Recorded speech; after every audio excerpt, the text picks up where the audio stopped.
An insider guaranteeing payment to a lender or vendor can create the ultimate preference nightmare. Take the following situation, for example.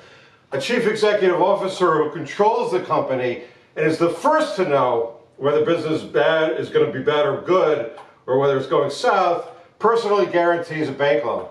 The bank is more secure in getting repaid since it can look to the CEO if the company defaults. But the bank gets more than just that. The bank now has a super motivated CEO to make sure it gets paid. If the company defaults for any reason, the CEO will be fully liable. This can be a very worrisome prospect for a CEO, especially when banks demand personal guarantees where the business is small or a startup. These are exactly the situations where the management may simply not have the personal funds to cover the guarantee if the company defaults. The bank's leverage is especially useful when the company's prospects go south and it's facing insolvency. In this situation, the CEO will be under enormous pressure to pay off the debt or face the real possibility of personal financial ruin. It's also worth noting that the bank debt may often be by far the company's largest liability. So this all adds up to a preference nightmare, because the CEO, who knows exactly how the company is faring, will be under tremendous pressure when the company is insolvent or facing insolvency to pay a large part of the company's assets to one favorite creditor. Well, this is exactly what the preference laws are designed to prevent. The look-back period is only 90 days from the bankruptcy, and the CEO can easily time the filing of the bankruptcy so that any big transfer to a creditor, the favorite creditor, in this case maybe a bank or a big vendor, will be outside the 90 days. It can manipulate the situation. The courts have fashioned a strategy to deal with this exact situation. Unfortunately, the strategy threatens to create a nightmare for banks, and does create a potential nightmare for company insiders guaranteeing external debt. In 1989, the United States Court of Appeals for the Seventh Circuit decided Levit versus Ingersoll, Rand Financial Corp., also known as the Deprizio construction case. It's a landmark case on this issue. Deprizio was a construction company working on the Chicago subway system in the 1980s. The company ran into financial trouble and was unable to pay its pension plans. Richard Deprizio, the owner, issued promissory notes to the pension plans as a temporary solution. He also personally guaranteed the notes. The company paid the loans off within a year of the bankruptcy, outside the 90-day period, and Richard was relieved of his liability. After the company went bankrupt, the court found that Richard was a creditor who received the benefit of the transfers since he had a contingent claim for reimbursement against the debtor. And he got the benefit of being relieved of this liability. The court found that he received a preference, or potentially received a preference, and the pension plans also received potentially a preference as the initial transferee of the funds. The court also ruled that Richard was an insider so that the trustee could look back a year prior to the petition date. And this is the problem. The look-back period also, the court found, applied to the pension plans, who were not insiders, as the initial transferees of the preferences.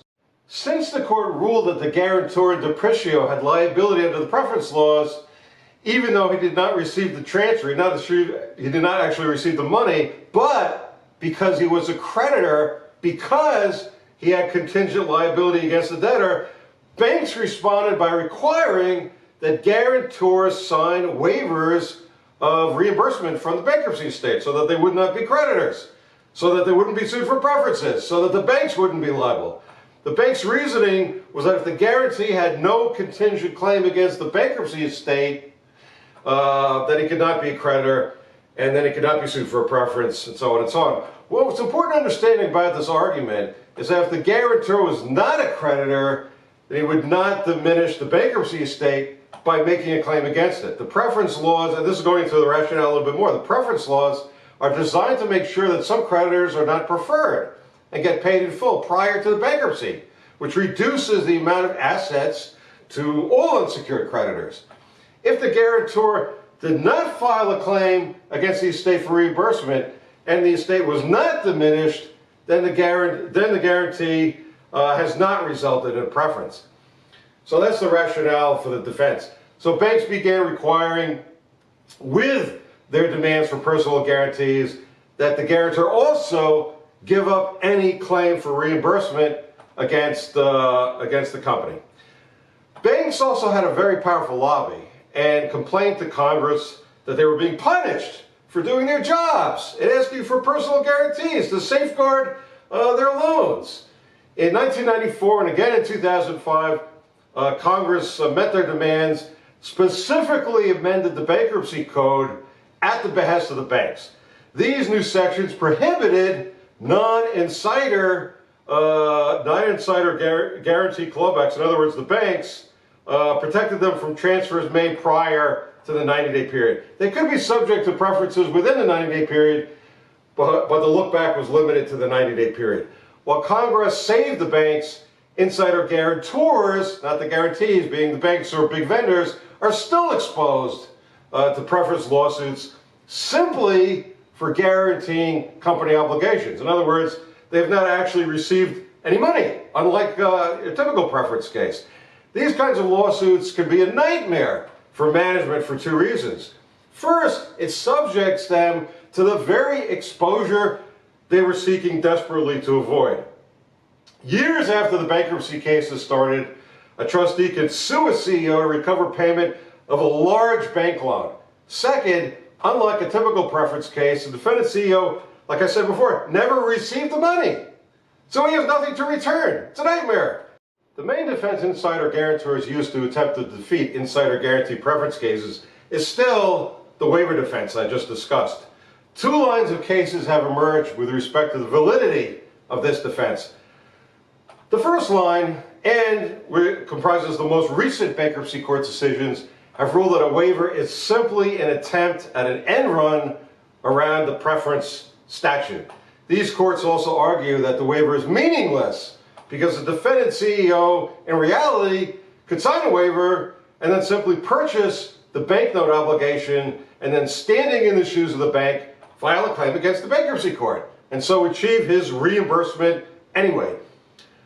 Mostly, though, these courts argue that it's strong public policy to discourage insider guarantor preferences of this kind and to reverse them wherever possible. They're all bad.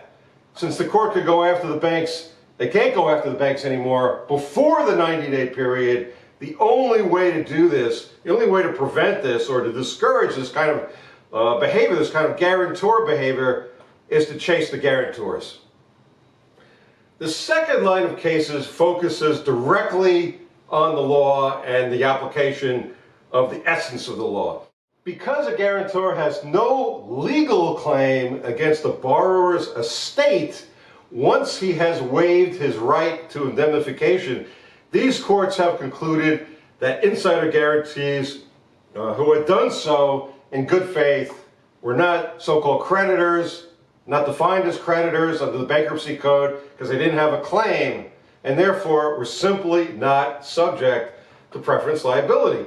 Recently, the first Court of Appeals to address the validity of waivers as a defense to an insider guarantee clawback agreed with the second line of cases.